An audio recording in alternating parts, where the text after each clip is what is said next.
un fructueux mois de mars. Nous avons entamé un nouveau mois de mars, le nouveau mois de mars. Je souhaite un fructueux mois de mars à tous les compatriotes, tous ceux qui prennent la peine de nous suivre ici. Je souhaite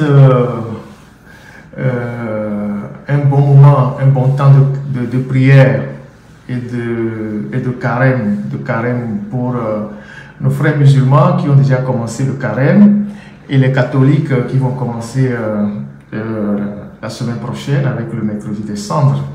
Donc pendant cette traversée vers la Pâque, que la providence, le Seigneur lui-même nous accompagne, qu'il nous garde et qu'il nous assiste durant cette montée vers Pâques, cette période vers Pâques. Et parlant de nos frères musulmans qui ont commencé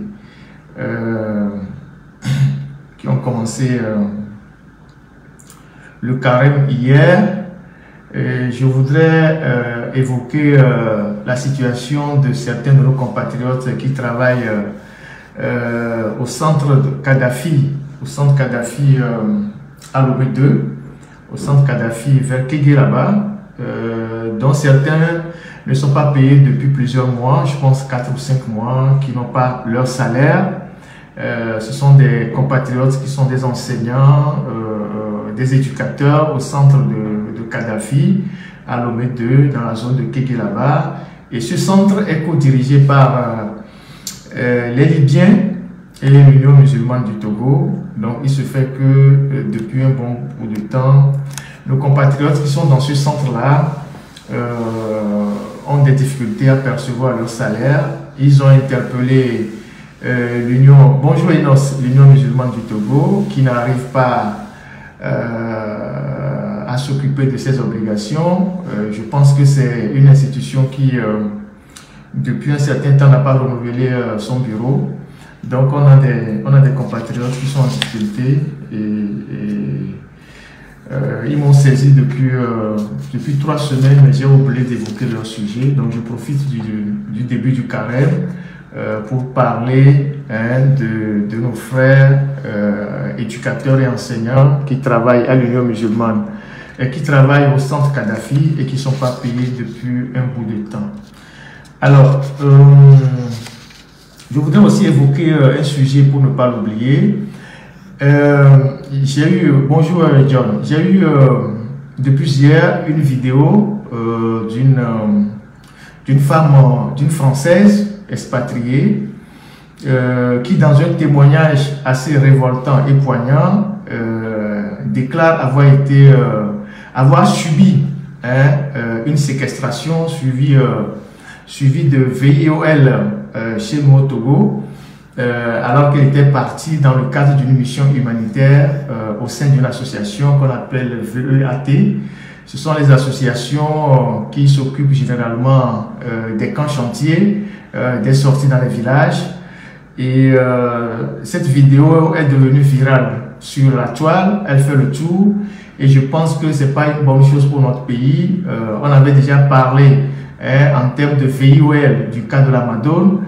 Comment est-ce que on ne sait pas comment est-ce que cette affaire de la Madone s'est terminée. Est-ce que des gens ont été véritablement poursuivis ou pas? Personne ne sait comment est-ce que cette histoire de la Madone s'est terminée. Et voilà ce que nous disons: quand on ne réprime pas les gens, quand on ne prend pas des mesures pour punir les gens, ça franchit les frontières. Et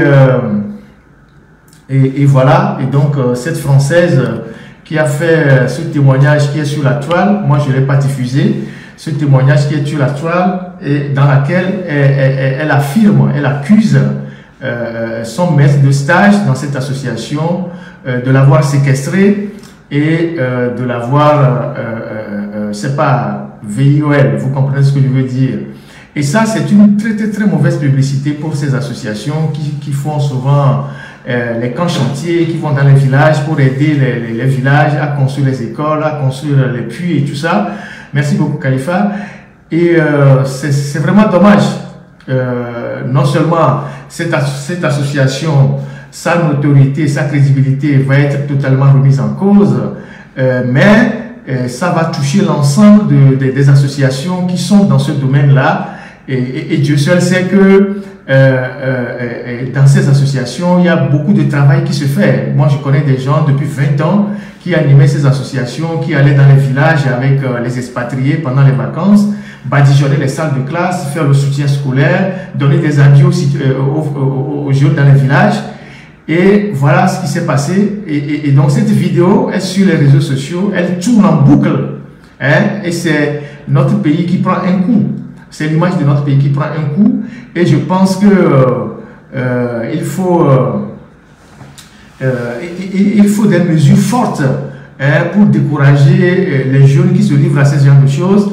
Lorsque vous recevez des expatriés, notamment des jeunes blanches qui viennent chez vous pour apprendre un peu de l'Afrique, si vous n'avez pas de relation consentante avec elles, il n'y a aucune raison pour que vous les harcelez et que vous les séquestriez. Il n'y a aucune raison.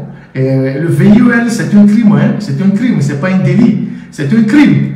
Et là, ce qu'elle a fait là, c'est la vidéo qu'elle a faite là, ça va entamer la crédibilité de toutes les associations qui sont dans ce genre de domaine. Et les gens, vous n'aurez pas des gens prochainement. Et c'est vraiment dommage. J'ai tenu à placer un mot. Vous pouvez retrouver la vidéo hein, sur la toile. Moi, je ne l'ai pas publiée, je n'ai pas envie de la publier. Mais vous pouvez la retrouver sur la toile. Moi, je l'ai eu depuis hier. On me l'a envoyé.